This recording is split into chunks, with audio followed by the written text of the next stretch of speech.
ମା ଧନ୍ୟବାଦ ଅପା। ବନ୍ଦେ ମାତରମ୍।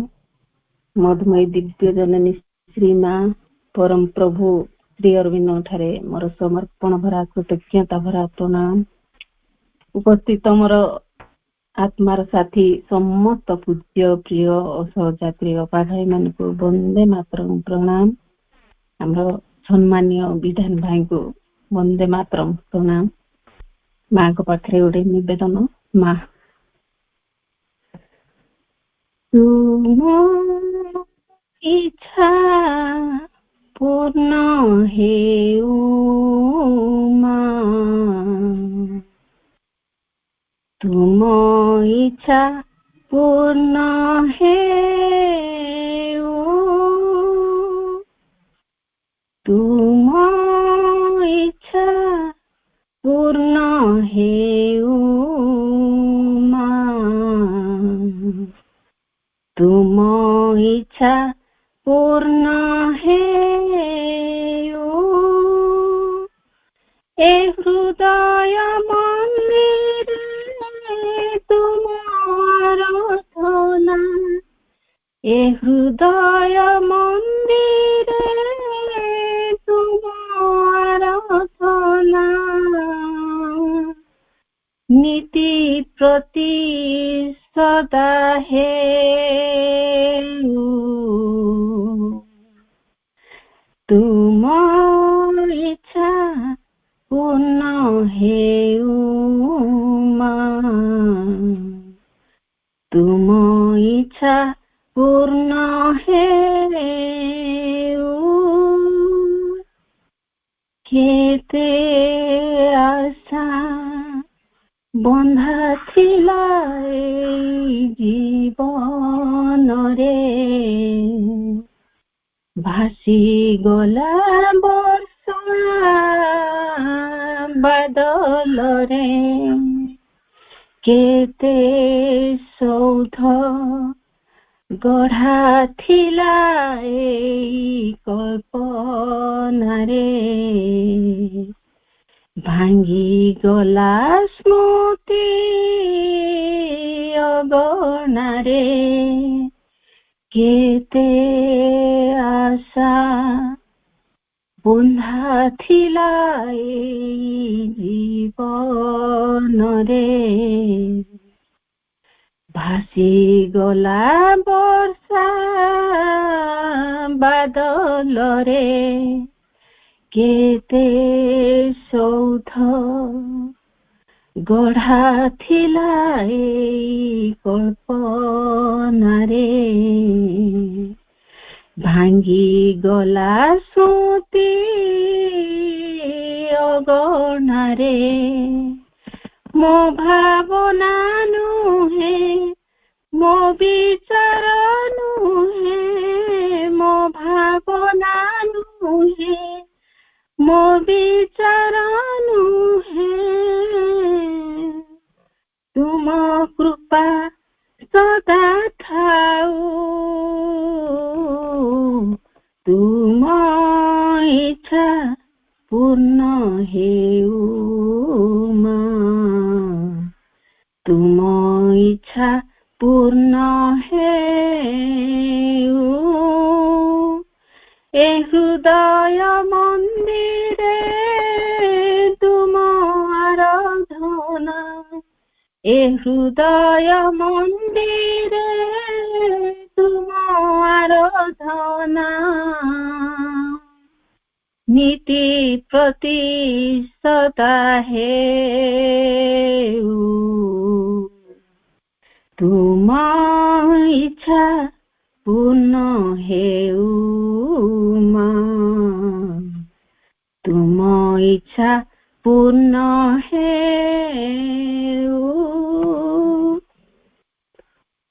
জীবনর চলা পথ যেবে ফেরি দেখে, ସବୁଠି ତୁମରି କୃପା ଧାରା, ତୁମେ ଅଛ ଖାଲି ଭାବି ଦେଲେ ହୃଦୟ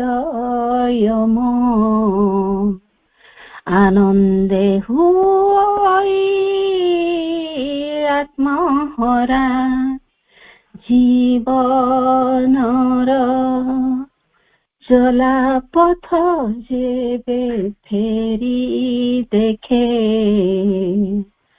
सबुठी तुमारी कृपा धारा तुमे अछ खाली भावी देले हृदय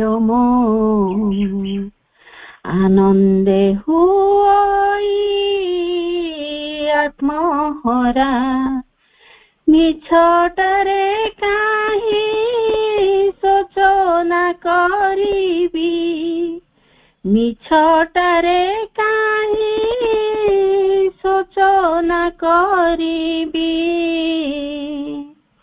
तुम कृपा थाऊ थाऊ तुम इच्छा पूर्ण हेउ तुम इच्छा पूर्ण हेउ तुम इच्छा पूर्ण हेउ तुम इच्छा पूर्ण हेउ ए हृदय मंदिरे तुम आराधना ए हृदय मंदिरे तुम आराधना नीति प्रतिशता हेउ तुम इच्छा पूर्ण हेउ तुम इच्छा पूर्ण हेउ तुम इच्छा पूर्ण हेउ तुम इच्छा पूर्ण हेउ माँ वंदे मातरम। सुंदर निवेदन समस्ते आम भावमय परिवेश रे बहुत बहुत धन्यवाद। वर्तमान आमर ए आलोचनार पर्व सुंदर आलोचना सत्प्रेम तांको जीवनी पुस्तक रे रचना करिसंती चेतना बाबद रे कौन से न लिखिछंती बुद्धदेव को पाखरु आरंभ करी यीशुख्रीष्ट को पर्यंत जेते जेते माने भविष्यत पई से सबु लिखि जाइछंती हमर आगु को आहुर इंटरेस्टिंग जिंस सबु इंटरेस्टिंग कथा सबु विधान भाई कहिबे आमे समस्त सुनिबा। आजिर विषय वस्तु है चेतनार अभियात्रा आलोचना करिवे प्रिय विधान भाई भाई वंदे मातरम स्वागत करछु आपण आलोचना पर्व को आसंतु सुंदर परिवेश आहुरी सृष्टि हो विधान भाई। परम करुणामयी मां परम प्रभु श्री अरविंद आमे गत अनेक सप्ताह है सत्प्रेम कर एडवेंचर टू कॉन्शियसनेस चेतनार अभियात्रा पुस्तक अध्ययन करुचे। तेबे एथर आलोचनार विषय वस्तु अच्छी चैत्य केन्द्र। तेबे आमे जेते जहाँ भी करुचे जेकोसी काम करू सबुर मुख्य उद्देश्य आमर होउची आम भितरे उपस्थित थिबा चैत्य सत्ता को आविष्कार करिबा। किंतु से चैत्य सत्ता आम भितरे लुकाहित होइकरि अछंती। को मानक द्वारा से लुकाहित होइकरि अछंती ना आम मानकर विभिन्न धारणा आ अनुभूति मानक द्वारा ही से लुकायित होई अछंती। सेही द्वार को उन्मुक्त करिवा पई ଆମକୁ କଣ କଣ କରିବା ଦରକାର। ଆମେ ଯୋଉମାନେ ବି ଆଜି ଏଠି ଉପସ୍ଥିତ ହେଇଛେ ପାଠଚକ୍ରରେ ସମସ୍ତେ କେବେ ନା କେବେ ସେ ଚୈତ୍ୟ ସତ୍ତାଙ୍କର ଓଢ଼ଣା ତଳର ମୁହଁ ଟିକେ ଆମେ ଦେଖିଛେ, ଅନୁଭବ ବି କରିଛେ। ନ କରିଥିଲେ ଆମେ ଆଜି ଏଠି ଉପସ୍ଥିତ ହେଇନଥାନ୍ତୁ।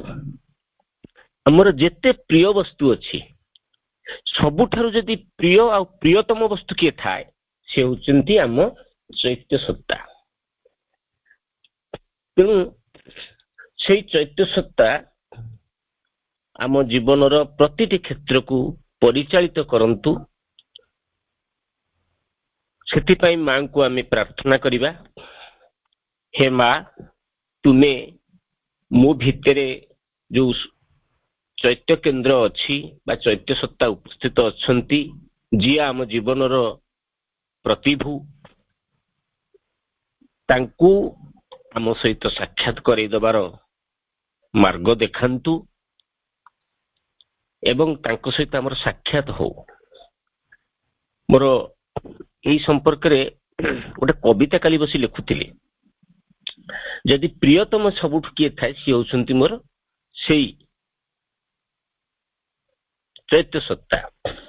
ହେ ପରମ ପ୍ରିୟତମ, ତୁମକୁ ଭଲ ପାଇବା ଦିନୁ ନିଜକୁ ଭଲ ପାଇବା ଆରମ୍ଭ ହେଲା। ତୁମକୁ ଭଲ ପାଇବା ଦିନୁ ନିଜକୁ ଭଲ ପାଇବା ଆରମ୍ଭ ହେଲା। ଜୀବନର ପ୍ରତିଟି ମୁହୂର୍ତ୍ତ ମୋତେ ଅନନ୍ୟ ଅନୁଭବର ଏକ ସୁରଭିତ ମୁହୂର୍ତ୍ତ ପରି ଅନୁଭବ ବି ହେଲା। ତୁମର ଉପସ୍ଥିତିକୁ ଧରି ରଖିବାକୁ ମନ ବ୍ୟାକୁଳ ବି ହେଲା। ତୁମକୁ ବାଦ ଦେଇ ଜୀବନ ଯେ କେବେ ବଞ୍ଚି ହବନି, ଏ କଥା ମତେ କିଏ କାନେ କାନେ ହିଁ କହିଲା। ତାଳୁରୁ ତଳିପା ତମେ ଅଛ ବୋଲି କହି ଦଉଥିଲା।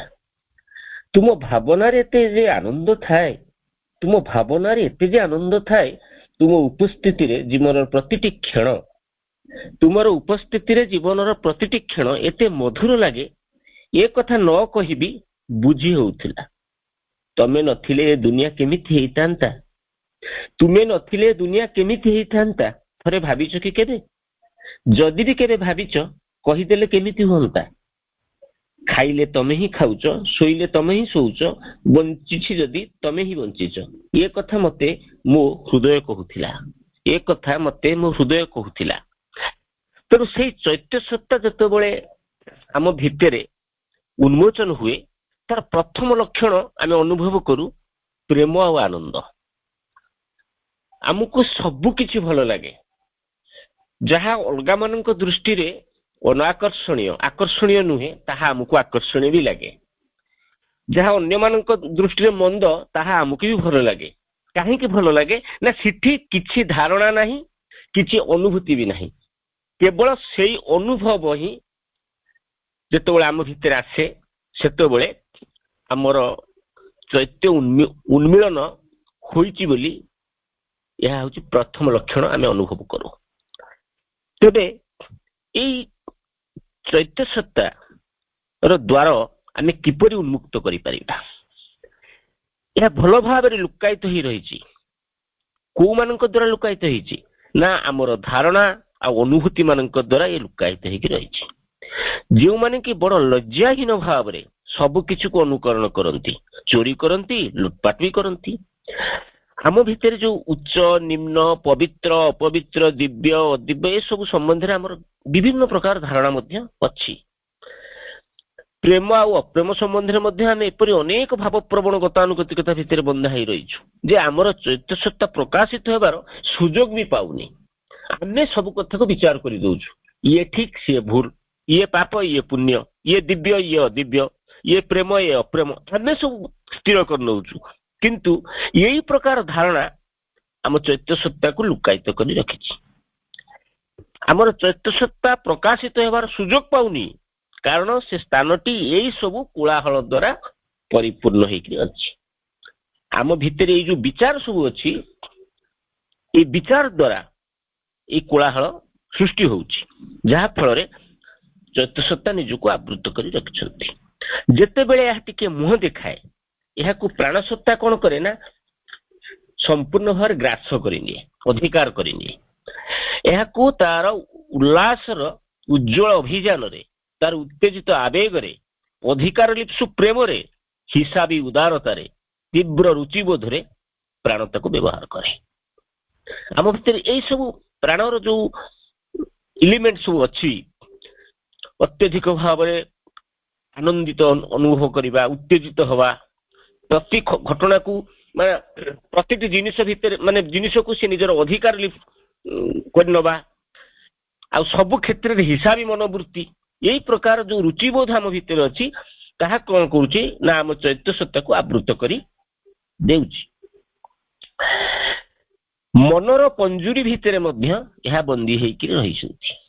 ମନ ମଧ୍ୟ ତାର ସ୍ୱତନ୍ତ୍ର ଆଦର୍ଶ ସବୁ ଦ୍ୱାରା ନିଶ୍ଚିତ ମାନବ ଧର୍ମୀ ଯୋଜନା ସବୁ ନିମିତ୍ତ ଆବଦ୍ଧ ହୋଇଥିବା ନୀତିବାଦ ନିମିତ୍ତ ଏହାକୁ ବ୍ୟବହାର କରୁଛି।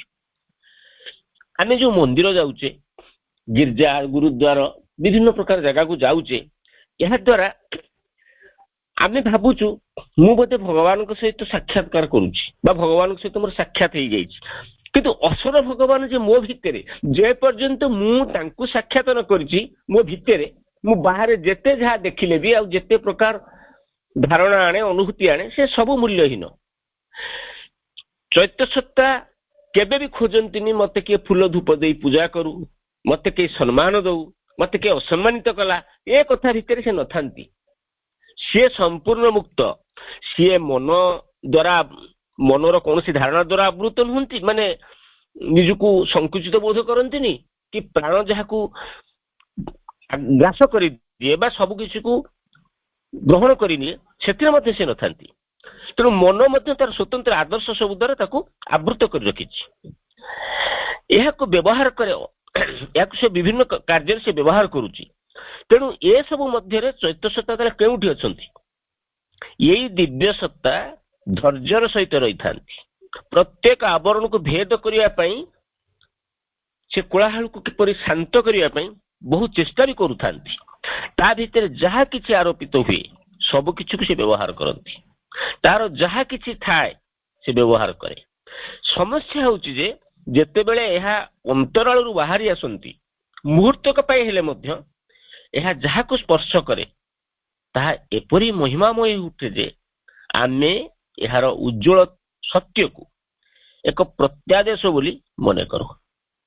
ଥରେ ଜଣେ ବ୍ୟକ୍ତି ହୁଏତ ବିଥୋଭେନଙ୍କର ସଙ୍ଗୀତ ଶୁଣିବା ସମୟରେ ତାର ଚୈତ୍ୟ ସତ୍ତାର ସ୍ପର୍ଶ ପାଇପାରେ, କହିପାରେ ଯେ ସଙ୍ଗୀତ ହିଁ ପୃଥିବୀର ଏକମାତ୍ର ସ୍ୱର୍ଗୀୟ ସତ୍ୟ। ଅନ୍ୟ ଜଣେ ବ୍ୟକ୍ତି ବି ସମୁଦ୍ରର ବିଶାଳତା ମଧ୍ୟରେ ତାର ଆତ୍ମାର ଅନୁଭବ କରି ସମୁଦ୍ରକୁ ନେଇ ଏକ ଧର୍ମ ପ୍ରତିଷ୍ଠା ମଧ୍ୟ କରିପାରେ। ଆଉ କେହି ତାର ଧର୍ମ ଗୁରୁଙ୍କର, ଚର୍ଚ୍ଚର, ଧର୍ମ ଉପଦେଶର ନାମ ଦେଇ ଶପଥ ବି କରିପାରେ। ଏ ଉପଲବ୍ଧିର ଚାରିପାଖରେ ପ୍ରତ୍ୟେକ ବ୍ୟକ୍ତି ତାର ପ୍ରାସାଦ କୂଳ ନିର୍ମାଣ କରନ୍ତି, କିନ୍ତୁ ଚୈତ୍ୟ ସତ୍ତା ଏଥିରୁ ମୁକ୍ତ। ବଡ଼ ଆଶ୍ଚର୍ଯ୍ୟଜନକ ଭାବରେ ସେ ସବୁ କିଛିରୁ ମୁକ୍ତ। ଏହା ତାର ସ୍ଥିତି ନିମନ୍ତେ କିଛି ଆବଶ୍ୟକ କରନ୍ତିନି। ଏହା ସ୍ୱାଧୀନତାର ଅବତାର। ଏହା ହିଁ ଆମର ଉଚ୍ଚ ନିମ୍ନ ସ୍ତରର ସଙ୍ଗୀତକୁ, ଆମର ଦିବ୍ୟ ଧର୍ମଗ୍ରନ୍ଥ ସବୁକୁ ବ୍ୟବହାର ବି କରନ୍ତି। ଏହା ମଣିଷର ରକ୍ଷାକାରୀ ବର୍ମ ମଧ୍ୟରେ ଗୋଟେ ଛିଦ୍ର କରିବାକୁ ଚେଷ୍ଟା କରନ୍ତି, ଯେପରିକି ସେ ମୁକ୍ତ ହେଇପାରିବ। ଆମର ଧାରଣା, ସମସ୍ତ ଧାରଣା, ଅନୁଭବ, ନୀତି ନିୟମକୁ ତାର ଶକ୍ତି, ପ୍ରେମ, ଆନନ୍ଦ, ଆଲୋକ, ଅପ୍ରତିହତ ସତ୍ୟ ପ୍ରଦାନ କରନ୍ତି। କାରଣ ଏହା ହିଁ ହେଉଛି ଗୋଟାଏ ମାତ୍ର ସୁଯୋଗ ଯଦ୍ୱାରା ସେ ବାହାରକୁ ବାହାରି ପାରନ୍ତି, ଯାହାଦ୍ୱାରା ସେ ନିଜକୁ ପ୍ରକାଶିତ ବି କରିପାରନ୍ତି। କିନ୍ତୁ ପ୍ରତିଦାନରେ ଏଇ ଆବେଗ ସବୁ, ଧାରଣା, ନୀତି ସବୁ ଚୈତ୍ୟ ସତ୍ତା ଠାରୁ ସେମାନଙ୍କ ଆତ୍ମବିଶ୍ୱାସ ହାସଲ କରି ନିଅନ୍ତି, ତାହାକୁ ଆବୃତ କରିଦେଇ ତାର ଯଥାର୍ଥତା ପ୍ରତିପାଦନ ବି କରନ୍ତି। ଏଇ ନିଚ୍ଛକ ସତ୍ୟ ମଧ୍ୟକୁ ସେମାନଙ୍କର ସ୍ୱତନ୍ତ୍ର ଓ ଏକପକ୍ଷଭୁକ୍ତ ବିଶ୍ୱଜନୀନତାକୁ ଗ୍ରହଣ କରନ୍ତି। ତେଣୁ ଚୈତ୍ୟ ସତ୍ତା ଯେତେବେଳେ ଆମ ଭିତରେ ସଂଗ୍ରାମ କରୁଥାନ୍ତି, କୋଉମାନଙ୍କୁ ନେଇ ସଂଗ୍ରାମ କରୁଥାନ୍ତି ନା ଆମର ଧାରଣା, ଆମର ନୀତି, ଆଦର୍ଶ, ଭଲ ମନ୍ଦ ବିଭିନ୍ନ କଥା ଯୋଉ ଅଛି ଆମ ଭିତରେ, ତାକୁ ସେମାନେ ପୁରା କୋଳାହଳରେ ପରିପୂର୍ଣ୍ଣ। ଯଦି ଆପଣଙ୍କ ଆଗରେ ଗୋଟେ ପିଲାଟେ ଯାଉଛି, ଜଣଙ୍କ ଠି ଗୋଡ଼ ବାଜିଗଲା, ଆମେ କଣ କହୁଛୁ? ଏ ପିଲାଟା କଣ ସଂସ୍କାର କିଛି ଶିଖିଲାନି? ଯାଉ ଯାଉ ଗୋଟେ ବୟସ୍କ ଲୋକ ବସିଛନ୍ତି, ତାଙ୍କ ଗୋଡ଼ ବାଜିଲା, ଟିକେ ବିଷ୍ଣୁ ବି କଲାନି। ତେଣୁ ଆମ ଭିତରେ ଅନେକ ପ୍ରକାର ଧାରଣା ଅଛି। ଆମେ ବି ଯୋଉମାନେ ବଡ ମାନେ ବି ଅଛୁ, ଆମେ ସବୁ ଗୋଟେ ଲେଖା ନିଜର ପାଚେରୀ ଠିଆ କରିଦେଇଛୁ। ଏଇ ଲକ୍ଷ୍ମଣ ରେଖା କାଟିଦେଲୁ, ଏଇ ଲକ୍ଷ୍ମଣ ରେଖା ଭିତରେ ଯିଏ ରହିଲେ ସିଏ ଭଲ, ଯୋଉମାନେ ନ ରହିଲେ ସେମାନେ ଖରାପ, ସେମାନେ ସମାଜକୁ ନଷ୍ଟ କରିଦେଲେ। କିନ୍ତୁ ଚୈତ୍ୟ ସତ୍ତା ଏଗୁଡାକର କିଛି କୋଉଥିରେ ମୁଣ୍ଡ ଖେଳାଏ ନା। ସିଏ ସବୁଠୁ ନିକୃଷ୍ଟତମ ଜିନିଷ ଭିତରେ ମଧ୍ୟ ସେ ନିଜକୁ ତାକୁ ମଧ୍ୟ ବ୍ୟବହାର କରିପାରନ୍ତି। ଆଉ ସବୁଠୁ ସ୍ୱର୍ଗୀୟ ଜିନିଷ ଆମ ଧାରଣାରେ ଯାହା, ତାକୁ ମଧ୍ୟ ସେ ବ୍ୟବହାର କରନ୍ତି। ତେଣୁ ଆମ ଜୀବନର ପ୍ରକୃତ ଲକ୍ଷ୍ୟ ହଉଛି ସେଇ ଚୈତ୍ୟ ସତ୍ତାକୁ ଆବିଷ୍କାର କରିବା। ଏ କଥା ଆମର ଯିଏ ଦିଶାରୀ, ଆମର ଯିଏ ମାର୍ଗଦର୍ଶକ ମହାଯୋଗୀ ଶ୍ରୀ ଅରବିନ୍ଦ, ଦିବ୍ୟଜନନୀ ଶ୍ରୀମା, ସେ ଆମକୁ ବତେଇ ଦେଇଛନ୍ତି ତୁମ ଜୀବନର ଯଥାର୍ଥ ଲକ୍ଷ୍ୟ ହଉଛି ଚୈତ୍ୟ ସତ୍ତାକୁ ଆବିଷ୍କାର କରିବା। ଆଜି ଆମ ଜୀବନର ପ୍ରତିଟି କ୍ଷେତ୍ରକୁ ପରିଚାଳିତ କରୁଛି ଆମର ମନ ଆଉ ଆମର ପ୍ରାଣ। ତେଣୁ ମନ ପ୍ରାଣ ଯେହେତୁ ଆମ ଜୀବନର ଅଗ୍ରଭାଗରେ ଅଛନ୍ତି, ସମ୍ମୁଖ ଭାଗରେ ଅଛନ୍ତି, ଆମର ପ୍ରତିଟି ଘଟଣାକୁ ସେ ହିଁ କଣ୍ଟ୍ରୋଲ କରୁଛନ୍ତି। ଫଳରେ ଆମ ଜୀବନରେ ଏତେ ଦୁଃଖ ଯନ୍ତ୍ରଣା, ଏପରିକି ମୃତ୍ୟୁ ମଧ୍ୟ ଆମ ପାଖରେ ଆଜି ବି ସ୍ଥାୟୀ ହେଇକରି ଅଛି। ଯେତେବେଳେ ଆମେ ସେହି ଚିରନ୍ତନ ସତ୍ୟକୁ ଆବିଷ୍କାର କରିବା, ସେତେବେଳେ ଆମ ପାଖରେ ଦୁଃଖ ଯନ୍ତ୍ରଣା ଯୋଉ ଶବ୍ଦ ଦୁଇଟି ଅଛି ତାହା ଆଉ ରହିବ ନାହିଁ। ଆମେ ଯାହାକୁ ଦୁଃଖ ବା ଯନ୍ତ୍ରଣା ବୋଲି କହୁଛୁ, ତାହା ଗୋଟେ ପ୍ରକାରର ଆମର ଅନୁଭବ ହବା ଦରକାର। ସେଇ ଅନୁଭବ ଆମ ଜୀବନର ମାର୍ଗଦର୍ଶକ ହବ। ତେଣୁ ପୃଥିବୀରେ ଏପରି ମିଥ୍ୟା ଠାରୁ ଗୁରୁତର ଅର୍ଦ୍ଧସତ୍ୟ ମାନଙ୍କୁ ନେଇ ପୃଥିବୀ ଗତି କରୁଛି। ସମ୍ଭବତଃ ନିଜକୁ ମନ୍ଦିର ଠାରୁ, ମନ୍ଦ ଠାରୁ କିପରି ମୁକ୍ତ କରିବା, ତାହା ଆମର ପ୍ରକୃତ ସମସ୍ୟା ନୁହେଁ। କାରଣ ସାମାନ୍ୟ ପରିମାଣରେ ଆନ୍ତରିକ ହେଲେ ଆମେ ତାକୁ ସହଜରେ ଚିହ୍ନି ପାରିବା। କିନ୍ତୁ ସେଇ ସବୁ ଭଲ ଯାହା କେବଳ ମନ୍ଦର ଅପର ପାଖ ମାତ୍ର, ଯାହା ଚିରଦିନ ପାଇଁ ସତ୍ୟକୁ ଅଧିକାର କରି ନେଇଛି, ସେଥିରୁ ମୁକ୍ତି ପାଇଁ ଆମ ପକ୍ଷରେ କଷ୍ଟକର। ତେଣୁ ଆମ ବିଚାର ସବୁବେଳେ ଦି ପ୍ରକାରର। ଆମ ଧାରଣାରେ ଯାହା ଠିକ ତାହା ଭଲ ଆମେ ବିଚାର କରୁଛୁ, ଆଉ ଆମ ଧାରଣାରୁ ଯିଏ ଟିକେ ବାହାରେ ହେଇଗଲେ ଆମେ ତାକୁ ମନ୍ଦ ହିସାବରେ ବିଚାର କରୁଛୁ। ଏ ଧାରଣା ଭିତରେ କିନ୍ତୁ ଚୈତ୍ୟ ସତ୍ତା ବି ନଥାନ୍ତି। ଆମେ ଦେଖିଛୁ କିଛି କିଛି ଲୋକ କୁହନ୍ତି ତା ସାରା ଜୀବନ ସେ କଟେଇ ଦେଲା କେବଳ ଠାକୁର ପୂଜା କରିବାରେ, ବିଭିନ୍ନ ଧର୍ମଗ୍ରନ୍ଥ ପଢିବାରେ। ତାକୁ ପଢିଲେ କଣ ହବ?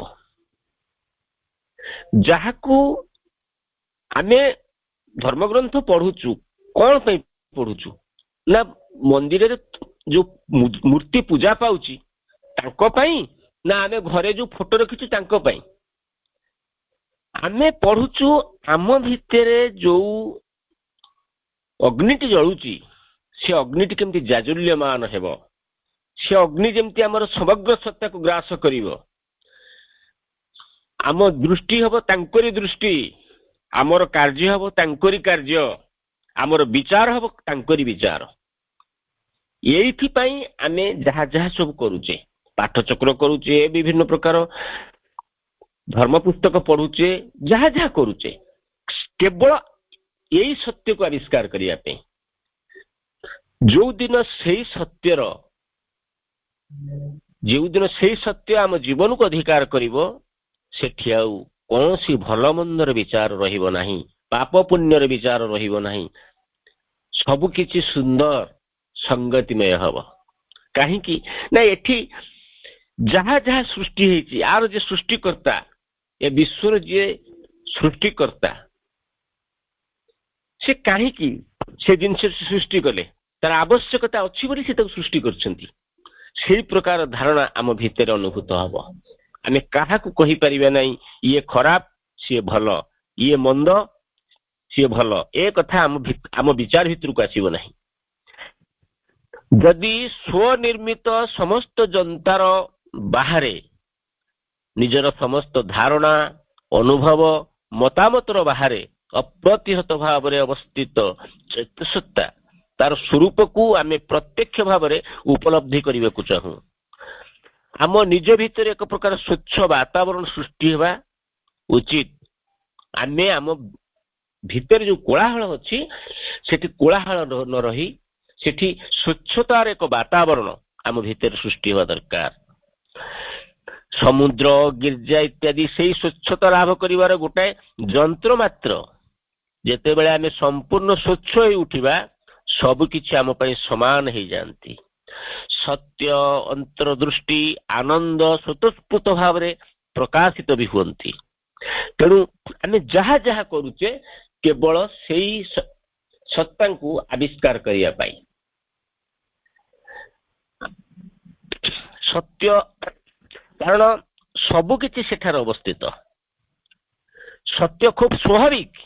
ଅନ୍ୟାନ୍ୟ ସବୁ ମନ ପ୍ରାଣ ସେମାନଙ୍କର ବିଶୃଙ୍ଖଳିତ ସ୍ପନ୍ଦନ ଆଉ ବୌଦ୍ଧିକ ଜଟିଳତା ଦ୍ୱାରା ୟାକୁ ବିକୃତ କରିଦେଉଛନ୍ତି।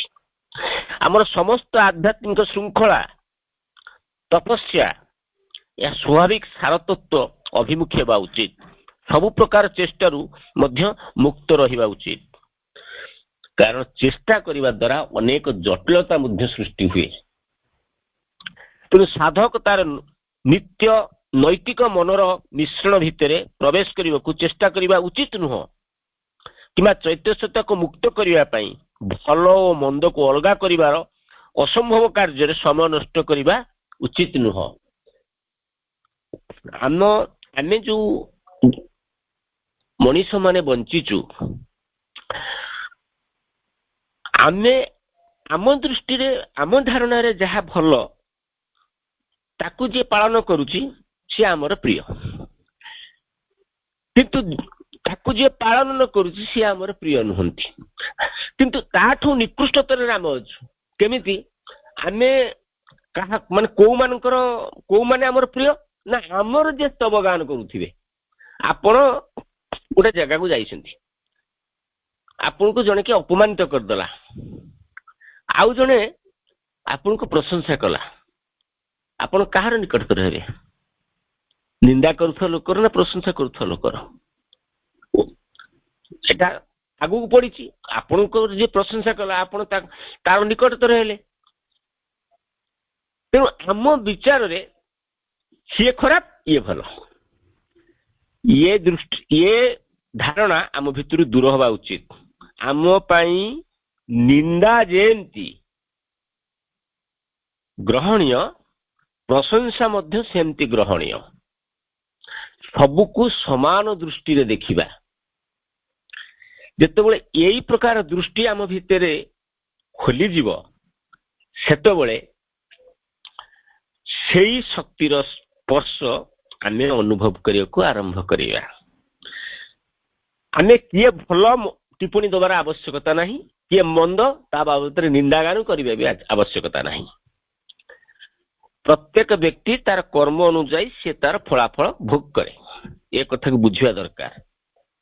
ତେଣୁ ଆମ ବିଚାର ଅନୁସାରେ କିଏ ଭଲ କିଏ ମନ୍ଦ ଇଏ ସବୁ ଆମର ଯୋଉଠି ଲାଭ ଆମେ ସେଠି ସେ ବିଚାର ଦଉ ଯେ ଇଏ ଭଲ, ଆମ ବାବଦରେ ଯିଏ କଟୁ ମନ୍ତବ୍ୟ ଦେଲା ସିଏ ଆମର ଖରାପ ଲୋକ। ତେଣୁ ଏଇ ପ୍ରକାର ଧାରଣା ଭିତରୁ ଆମେ ସବୁବେଳେ ମୁକ୍ତ ରହିବା ଉଚିତ। ଯଦି ଆମେ ସେଥିରୁ ମୁକ୍ତ ନ ହେଇପାରିବା ତେବେ ସେଇ ଅପରିମେୟ ଶକ୍ତିର ସ୍ପର୍ଶ ଲାଭ କରିପାରିବା ନାହିଁ, କିମ୍ବା ଆମ ଭିତରେ ଯୋଉ ଲୁକାୟିତ ହେଇ ଅଛନ୍ତି ଯୋଉ ଚୈତ୍ୟ ପୁରୁଷ ସେ କେବେ ଉନ୍ମୁକ୍ତ ହେଇପାରିବେ ନାହିଁ। ଯୋଉଦିନ ଆମ ଭିତରୁ ଏଇ ସବୁ ଧାରଣା ଧୀରେ ଧୀରେ ଅପସରି ଯିବ, ସେତେବେଳେ ସବୁ କିଛି ଆନନ୍ଦମୟ ଲାଗିବ, ସବୁ କିଛି ସୁନ୍ଦର ଲାଗିବ। ସବୁରି ଭିତରେ ଆପଣ ତାଙ୍କୁ ହିଁ ଦର୍ଶନ କରିବାକୁ ଆରମ୍ଭ କରିବେ। ତେଣୁ ଆପଣଙ୍କର ଯଦି ସବୁଠୁ ପ୍ରିୟତମ କିଏ ଥାଏ, ସେ ହେଉଛନ୍ତି ଆପଣଙ୍କର ସେଇ ଚୈତ୍ୟ ପୁରୁଷ। ଯାହାଙ୍କୁ ଭଲ ପାଇଲେ ଜୀବନ ଆନନ୍ଦମୟ ହୁଏ, ଜୀବନ ସଂଗତିମୟ ହୁଏ, ଜୀବନ ମଧୁମୟ ହୁଏ। ତେଣୁ ଆମେ ଯୋଉ ଚେଷ୍ଟା କରୁଛେ, ମା କହୁଛନ୍ତି ସେ ଚେଷ୍ଟା ସବୁ ଜଟିଳତା ସୃଷ୍ଟି କରେ। ମୋର ପ୍ରେମିକ ମୋ ଠାରୁ ମୋ ପାପର ପୋଷାକ ନେଇଗଲେ ଓ ମୁଁ ତାହାକୁ ଆନନ୍ଦର ସହିତ ତଳେ ପକେଇଦେଲି। ଯେତେବେଳେ କେତେ ସୁନ୍ଦର ଉଦାହରଣ। ମୋର ପ୍ରେମିକ ମୋ ଠାରୁ ମୋ ପାପର ପୋଷାକ ନେଇଗଲେ। ଯେତେବେଳେ ଚୈତ୍ୟ ସତ୍ତା ଆମକୁ ଯାହା ପ୍ରିୟ ଲାଗୁଛି ଆମେ ତାକୁ ଜାବୁଡ଼ିକି ଧରିଛୁ, ଯେତେବେଳେ ସାକୁ ସେ କାଢିକି ଫୋପାଡ଼ି ଦେବେ ଆମ ଝିଅରୁ, ସେତେବେଳେ ଆମେ ଆନନ୍ଦର ସହିତ ସ୍ୱୀକୃତି ଦେବା ଦରକାର, ଖୁସିର ସହିତ ରାଜି ହେଇଯିବା ଦରକାର। କାରଣ ମୁଁ ଯାହାକୁ ଚେଷ୍ଟା କରିବି ଛାଡ଼ି ପାରିନଥାନ୍ତି, ମୋର ପ୍ରିୟତମ ମତେ ଏତେ ଭଲ ପାଆନ୍ତି ଯାହା ଫଳରେ ସେ ମୋ ଠାରୁ ତାକୁ କାଢି ଫୋପାଡ଼ି ଦେଲେ।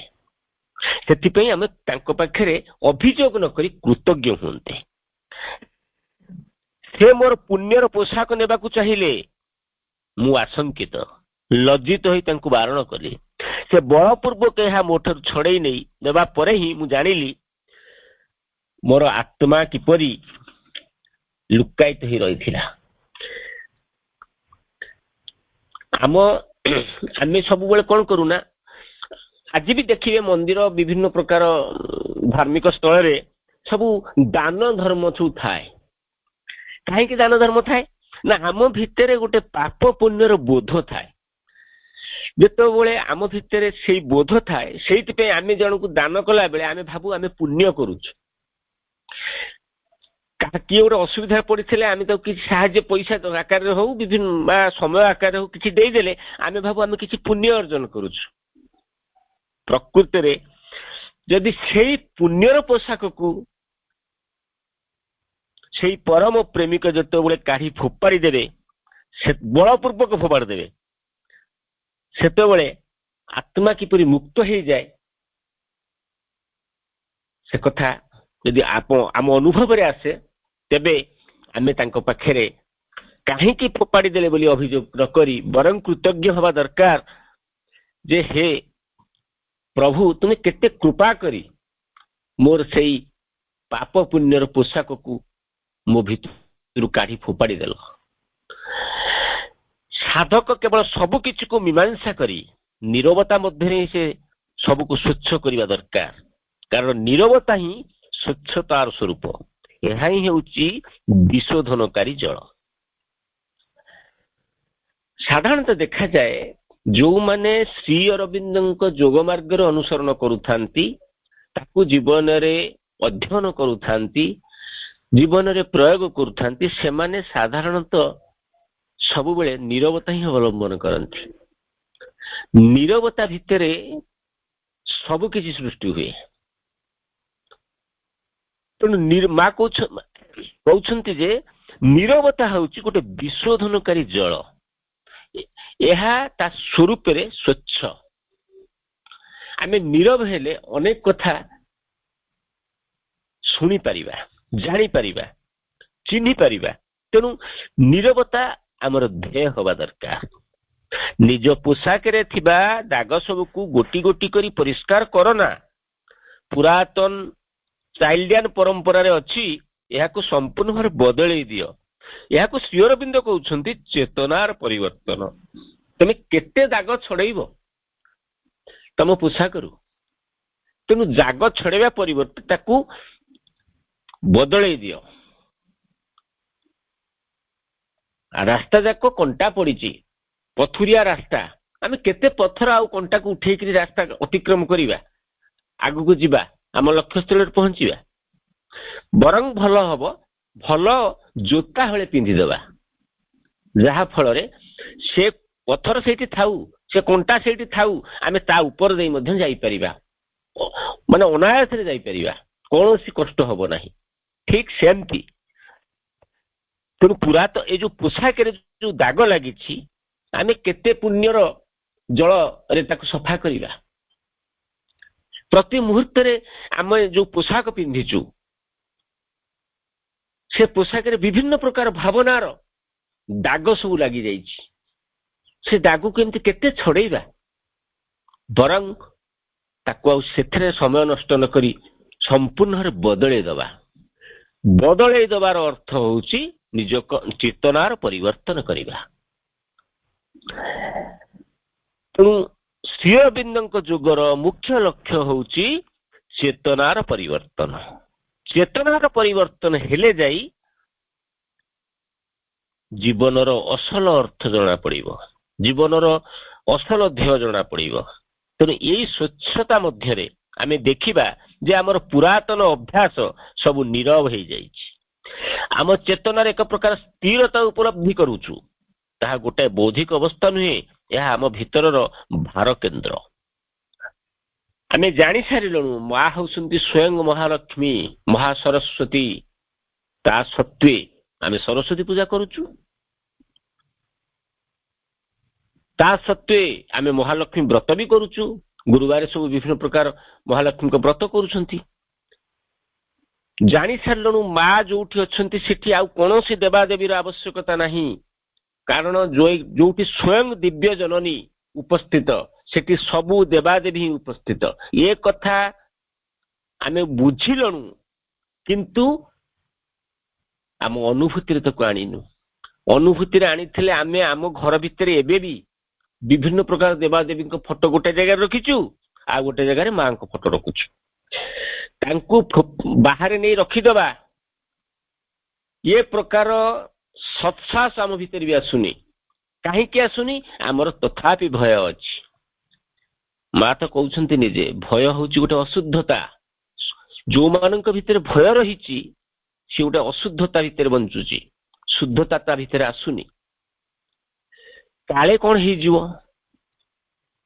କାଳେ କଣ ହେଇଯିବ ଯେତେବେଳେ ଆମ ଭିତରେ ଅଛି, ସେ ପର୍ଯ୍ୟନ୍ତ ସେମାନେ ସେଇ ପୁରାତନ ଧାରଣା ସବୁ ଆମ ଭିତରେ ବଞ୍ଚି ରହିବେ। ଆଉ ସେଠି ଚେତନାର ପରିବର୍ତ୍ତନ କଣ ହବ? ସେଠି ତ ସେଇ କପଡା ଭିତରୁ, ଯେମିତି ପୋଷାକ ଭିତରୁ ଦାଗ ଲିଭେଇବା ଭଳି ଗୋଟି ଗୋଟି ଦାଗ ଲିଭେଇ ଚାଲୁଥିବା, ଏମିତି କେତେ ସମୟ ଲାଗିବ ଦାଗ ଲିଭେଇବାକୁ? ଏମିତି ଅନେକ ଜନ୍ମ ବି ଚାଲିଯିବ ଯୋଉଠି ଦାଗ ଆଉ ଲିଭିବନି। ତେଣୁ ଶ୍ରୀ ଅରବିନ୍ଦଙ୍କ କହିବା ଅନୁଯାୟୀ ଚେତନାର ପରିବର୍ତ୍ତନ ଯେତେବେଳେ ହେଇଯିବ, ସେଠି ଏ ପୁରାତନ ଅଭ୍ୟାସ ସବୁ ଆପେ ଆପେ ନୀରବ ହେଇଯିବେ। ଆମ ଚେତନାରେ ଏକ ପ୍ରକାର ସ୍ଥିରତା ଉପଲବ୍ଧି ବି ହବ। ତେଣୁ ଏଇ ଯୋଉ ସ୍ଥିରତା ଉପଲବ୍ଧି ହବ, ତାହା କୌଣସି ବୌଦ୍ଧିକ ଅବସ୍ଥା ବି ନୁହେଁ ବା ବୁଦ୍ଧି ଜନିତ ଅବସ୍ଥା ତା ବି ନୁହେଁ। ଏହା ହଉଛି ଆମ ଭିତରର ଭାର କେନ୍ଦ୍ର। ହୃଦୟ ମଧ୍ୟରେ, ହୃଦୟର ପ୍ରାଣ କେନ୍ଦ୍ରରୁ ଅଧିକ ଗଭୀର ଭାବରେ ଆମେ ଅନ୍ୟ ସବୁଠାରୁ ଅଧିକ ପ୍ରଗାଢ଼ ଏକ ପ୍ରକାର ଘନୀଭୂତ ଅଞ୍ଚଳକୁ ଅନୁଭବ କରିବା, ସତେ ଯେପରି ସବୁ କିଛି ଏହାରି ଅଭିମୁଖୀ। ଏହା ହିଁ ହେଉଛି ଆମର ଚୈତ୍ୟ କେନ୍ଦ୍ର। ଆମେ ଯାହା ଯାହା କରୁଛେ ସବୁର ଶେଷ ଲକ୍ଷ୍ୟ ହେଉଛି ସେଇ କେନ୍ଦ୍ର ପାଖରେ ପହଞ୍ଚିବା, ସେଇ ଲକ୍ଷ୍ୟ ପାଖରେ ପହଞ୍ଚିବା। ସେଠି ପାପ ପୁଣ୍ୟର ହିସାବ କରନ୍ତୁ, ଭଲ ମନ୍ଦର ହିସାବ କରନ୍ତୁ, ନୈତିକ ବିଚାର କରନ୍ତୁ, ଧାର୍ମିକ କାର୍ଯ୍ୟ କରନ୍ତୁ, ଯାହା ବି କରନ୍ତୁ, ସେଥିରେ କିଛି ମୂଲ୍ୟ ନାହିଁ। କିନ୍ତୁ କରୁଛେ କାହିଁକି ନା ଆମର ଅଭ୍ୟାସ ସେଇ ଅନୁସାରେ ଅଛି। ତେଣୁ ସେଇ ଅଭ୍ୟାସ ବଳରେ ଯଦି ଆମେ ଚାଲୁଥିବା, ଆମକୁ ଅନେକ ଦିନ ଲାଗିବ। ଆପଣ ଦେଖିଥିବେ, ମୁଁ ଦେଖୁଛି ଏବେ ବି ମାନେ ଭାଗବତ ପଢା ହଉଛି, ସବୁ ମାନେ ଏଇ ଯୋଉ ହରିହାଟ ସବୁ ହଉଛି, ଘିଅ ଦୀପ ସବୁ ଜଳା ହଉଛି। ଆରେ ଏତେ ବଡ ମାନେ ଲାଇଟ୍ ଜଳୁଛି ଏଠି, ଇଲେକ୍ଟ୍ରିକ ଆଲୁଅ, ସେଠି ସେ ଘିଅ ଦୀପ ଜଳିବାର ଅର୍ଥ କଣ? କାହିଁକି ନା ଆମେ ସେ ପୁରାତନ ପଦ୍ଧତିକି ଛାଡୁନୁ।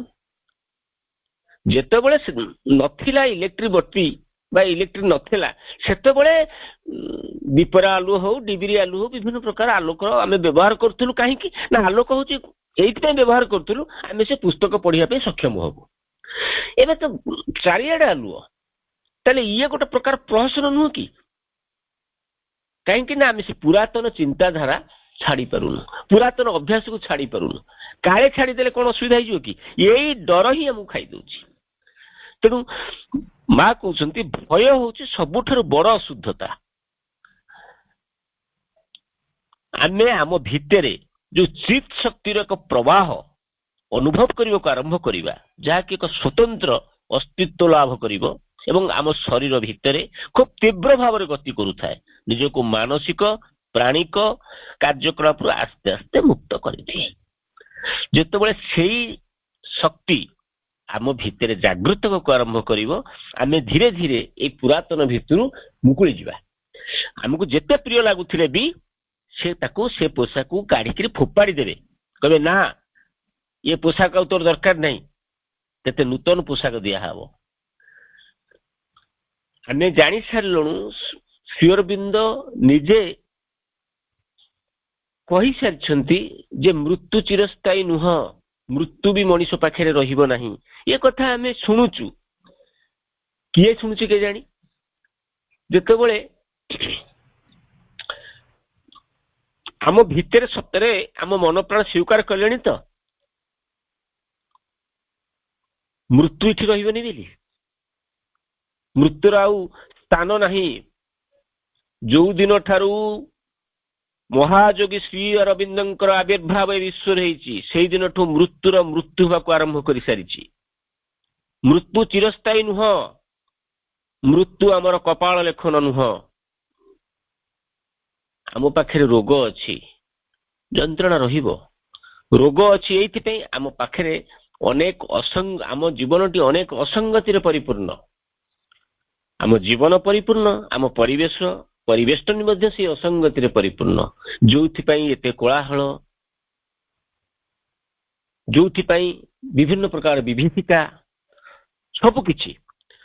तेणु यही चित शक्तिर प्रवाह जेतेबेले आम जीवन को अतिक्रम करिवो बा आम जीवन को ग्रहण करिवो, सेतेबेले गोटे स्वतंत्र अस्तित्व आम भितर जन्म लाभ करिवो। आमे से मानसिक, प्राणिक, शारीरिक कार्यकलाप धीरे धीरे मुक्त होगा आरंभ करिबा। आहुरी भी से एक समय आमर केन्द्र रे एक अग्निशिखा प्रज्वलित होता है। यह ही आमर प्रकृत मु, यही मु होउची प्रकृत मु। जो मु आम कहूँ मु अर्थ अहंकार, ये से मु नुह, ये होउची सेई मु जे प्रति मुहूर्त अग्नि भली जाजुल्यमान जलुछंती। तेणु जीवन यथार्थ का आम खोजुचे, आम अल्प बहुत जानी भी गले। आम जी भी जानीचु आम नहीं जीवन बंचा को आरंभ करवा, धीरे धीरे आम यथार्थ जीवन स्वाद आम अनुभव करवा। रसगोला बाबद मु आपन को जेते भाषण शुणेबी, सालेपुर रसगोला एमतिया, तार साइज एमतिया, खाइली एमती लगे, आपनकर पेट पुरिबो ना आपण तार स्वाद जानी परिबे? केबे भी जानी परिबेनी। आपण जो दिन रसगोला खाइबा आरंभ करिवे सेई दिन ही प्रकृति जानी परिबे रसगोलार प्रकृत स्वाद कौन।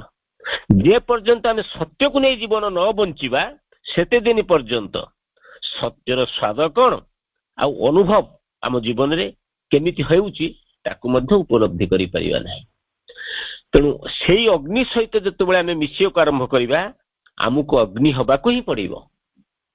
आम जदि कुटा काठी से जीवा से अग्नि पाखक जदि सुखिला होता ताले जली जीवा, पुणी अग्नि ही जीवा। जदि सुखिला न होता आम तो ओदा। विभिन्न प्रकार भावनार जल आम पूरा ओदा हो सारीचु। तेणु आम जिते से अग्नि पाखक जीवु कौन हबु? से अग्नि हो पार कि संगे संगे हो पारूनी। से अग्नि आमको प्रथम सुखेब, से जालू को सुखेला पर सुखीगला जाकि आम जलिबा को सक्षम हबु। तेणु यही जो प्रक्रिया आम पाठचक्र माध्यम करुचे केवल निज को सुखेबा को आरंभ करुचे, जहा फल आमको से अग्नि शीघ्र धरिब आउ जालीदब, आम से अग्नि परिणत हो। तेणु से आमर साधना। तेणु आम मध्य ताले आमे कहूचु मु जानिबा को चाहूची, मु भल पाइबा को चाहूची, ताले प्रकृत रे आम भीतर चाहूची किए? ये कथा निश्चित जे आमर क्षुद्र आत्म तृप्त अहंकार से नुहे, नानादी विकृति भितर थिबा आमर मानसिक सत्ता भी से नुहे, दुरात्मा प्राणिक सत्ता भी से नुहे। से केवल सबु किछु को कबलित करबा को चाहे। ये सबुर पश्चात रे एक शाश्वत अग्निशिखा विद्यमान। यह ही होउची से सबु को चाहे, कारण से अन्य किछि को स्मरण करि पारे। यह को दिव्य उपस्थिति बोली मध्य कहा जाई पारे, किंतु प्रकृत रे ता एक तीव्र अनुपस्थिति ही आम भितर गोटे जीवंत गतिशील गर्त जहाँ प्रज्वलित हुए। यह सत्य होगा पे अनवरत प्रयास करुते हैं। ଏହା ଏପରି ଏକ ସତ୍ୟ ଯାହାକୁ ଲାଭ କଲେ ଆଶ୍ଚର୍ଯ୍ୟ ଲାଗେ ଯେ ପୃଥିବୀରେ ଅନ୍ୟ ସମସ୍ତେ ପ୍ରକୃତରେ ଜୀବନ୍ତ ନା ବଞ୍ଚିବାର ଛଳନା କରୁଛନ୍ତି। କେବଳ ଯେତେବେଳେ ସେଇ ଅଗ୍ନିଶିଖାର ସ୍ପର୍ଶ ଲାଭ କରିବା ସେତେବେଳେ ଆମର ଦୃଷ୍ଟି ସ୍ୱଚ୍ଛ ହେବାକୁ ଆରମ୍ଭ କରିବ, ସବୁକିଛି ସୁନ୍ଦର ହେବାକୁ ଆରମ୍ଭ କରିବ, ସବୁକିଛି ସଙ୍ଗତିମୟ ହେବାକୁ ଆରମ୍ଭ କରିବ। କାହିଁକି ନା ତା ଦୃଷ୍ଟିରେ କିଛି ଅସଙ୍ଗତିପୂର୍ଣ୍ଣ ନୁହେଁ, କିଛି ଛଳନାପୂର୍ଣ୍ଣ ନୁହେଁ, କିଛି ନ୍ୟାୟ ସଙ୍ଗତ ନୁହେଁ, ସବୁକିଛି ଆନନ୍ଦମୟ, ସବୁଥିରେ ଶାନ୍ତି ଉପସ୍ଥିତ। ଯୋଉ ଶାନ୍ତିକୁ ଆମେ ଆମ ଅଜାଣତରେ ହିଁ ଖୋଜି ଚାଲିଛେ। ଏଇଟା କରିଦେଲେ କାଳେ ଶାନ୍ତି ପାଇଯିବି କି, ସେଇଟା କରିଦେଲେ କାଳେ ଶାନ୍ତି ପାଇଯିବି କି, ଆମେ ଏଇ କଥା ଭାବୁଛୁ, କିନ୍ତୁ ପ୍ରକୃତିରେ ପାଉଛୁ କି? ଶୈଶବରୁ ବାର୍ଦ୍ଧକ୍ୟ ପର୍ଯ୍ୟନ୍ତ ଆମ ଜୀବନର ଯୋଉ ରାସ୍ତା ତିଆରି ହେଇଛି, ସେଇ ରାସ୍ତା ଭିତରେ ଆମେ ଯାହା ଯାହା କରୁଛେ ସେଇ ଆନନ୍ଦ ଲାଭ ପାଇଁ କରୁଛେ, କିନ୍ତୁ ପ୍ରକୃତିରେ ଆନନ୍ଦ ପାଉଛେ କି? ପାଉନେ। କାରଣ ସାତ ତାଳ ପଙ୍କ ଭିତରେ, ଫରୁଆ ଭିତରେ ସେ ଲୁକାୟିତ ହେଇକି ଅଛନ୍ତି। ଆମେ କଣ ପଙ୍କ ତାଡି ଚାଲିଛୁ, ସେଇ ଫରୁଆ ପାଖରେ ପହଞ୍ଚି ପାରୁନୁ, ଯୋଉଥିପାଇଁ ଆମ ଜୀବନ ଏତେ ଘଟଣାମୟ, ଏତେ ଦୁର୍ଘଟଣାମୟ। ବିଭିନ୍ନ ପ୍ରକାର ଚିନ୍ତାର ଭଉଁରୀ ଭିତରେ ଆମେ ପ୍ରତି ମୁହୂର୍ତ୍ତରେ ଦୋହଲି ଚାଲିଛୁ। ବେଳେ ବେଳେ ଲାଗୁଛି ଜୀବନ କେତେ କ୍ଷଣସ୍ଥାୟୀ, କେତେ ଅସ୍ଥାୟୀ। ଆମେ ସତରେ କଣ ଏଇ ସମୟ ଭିତରେ ପାଇପାରିବୁ? ନା। ଆମ ଭିତରେ ଯେତେବେଳେ ଏଇ ପ୍ରକାର ଭାବନା ଆସୁଛି, ଆମ ଭିତରେ ହତୋତ୍ସାହ ଆସୁଛି, ଯନ୍ତ୍ରଣା ଆସୁଛି, କିନ୍ତୁ ସେ ସବୁର ଉର୍ଦ୍ଧ୍ୱରେ ଏ ଅଗ୍ନିର ସ୍ୱରୂପ ହେଲା, ଏହା ଏକମାତ୍ର ସତ୍ୟ ଯାହା କେବେ ବିଫଳ ହୁଏ ନାହିଁ। ଆମର କେନ୍ଦ୍ରସ୍ଥଳରେ ଏହା ଏକ ସଚେତନ ସତ୍ତା, ଯିଏକି ଅତୀତ ଭବିଷ୍ୟତକୁ ଶାସନ କରୁଛି। ଇଏ ଅଗ୍ନି ହଉଛି ଧୂମ୍ର ବିହୀନ ଶିଖା, ଏଥିରେ ଧୂଆଁ ନାହିଁ। ଧୈର୍ଯ୍ୟର ସହିତ ଆମେ ଏହାକୁ ଆମ ଶରୀର ଠାରୁ ଅଲଗା କରିନେବା ଉଚିତ। ଏହା ଗୁପ୍ତ ଗହ୍ୱର ମଧ୍ୟରେ ଆବଦ୍ଧ ରହିଥିବା ଶିଶୁ, ପୃଥିବୀର ଶରୀରରୁ ଜାତ ସ୍ୱର୍ଗପୁତ୍ର, ଯେଉଁମାନେ ନିଦ୍ରିତ ସେମାନଙ୍କ ମଧ୍ୟରେ ଯେ ସେ ଜାଗ୍ରତ ଥାନ୍ତି, ଗୃହ ମଧ୍ୟରେ ସେ ଉପସ୍ଥିତ, ସେ ଆମର ଅସ୍ତିତ୍ୱର ପ୍ରାଣ ଆଉ ନିଶ୍ୱାସ, ସେ ଆମର ଶାଶ୍ୱତ ସନ୍ତାନ, ସେ ହେଉଛି ଉଜ୍ଜଳ ସମ୍ରାଟ, ଆମର ଅନ୍ତରାଳରେ ବିଦ୍ୟମାନ। ଏହା ହେଉଛି କେନ୍ଦ୍ର, ଏହା ପ୍ରଭୁ, ଏହା ହେଉଛି ସେଇ ଜାଗା ଯେଉଁଠାରେ ସବୁକିଛି ଏକତ୍ରିତ ହେଇଥାନ୍ତି। ଏହା ସେ ଆଲୋକିତ ସ୍ଥାନ ଯେଉଁଠାରେ ସବୁକିଛି ସର୍ବଦା ଜ୍ଞାତ। ତେଣୁ ଯେତେବେଳେ ସେଇ ଶକ୍ତି ପ୍ରକାଶିତ ହୁଅନ୍ତି, ସେତେବେଳେ ଅନ୍ଧକାରର ଆଉ ସ୍ଥାନ ନଥାଏ, ସବୁକିଛି ଆଲୋକରେ ଜାଜୁଲ୍ୟମାନ, ସବୁ ଜାଗାରେ ଶାନ୍ତି ଆନନ୍ଦର ପ୍ରବାହ, ସବୁଆଡେ ସୁସଙ୍ଗତ କୃଷ୍ଣର ବଂଶୀସ୍ୱନ ପରି ସମସ୍ତଙ୍କୁ ଆକର୍ଷଣ ଲାଗେ। ସେଇ ମୁହୂର୍ତ୍ତ ଆମ ଜୀବନରେ ସେତେବେଳେ ସେମିତି କୋଉଠି ଗୋଟେ ମୁହୂର୍ତ୍ତ ଆସିଛି, ଯୋଉ ମୁହୂର୍ତ୍ତ ଆମକୁ ଆଜି ପର୍ଯ୍ୟନ୍ତ ଏଇ ପାଠଚକ୍ରରେ ବାନ୍ଧି ରଖିଛି। ସେଇ କଥା ଶୁଣିବା ପାଇଁ ଇଚ୍ଛା କରୁଛି, ସେଇଥିରେ ମଗ୍ନ ହେବା ପାଇଁ ଇଚ୍ଛା କରୁଛି। ତେବେ ଆଜିର ଆଲୋଚନାକୁ ଆମେ ଏଇଠି ରଖିବା। ଆସନ୍ତା ଥରକୁ ତା ପରବର୍ତ୍ତୀ ପୃଷ୍ଠା ଠାରୁ ଆଲୋଚନା କରିବା। ବନ୍ଦେ ମାତରମ୍।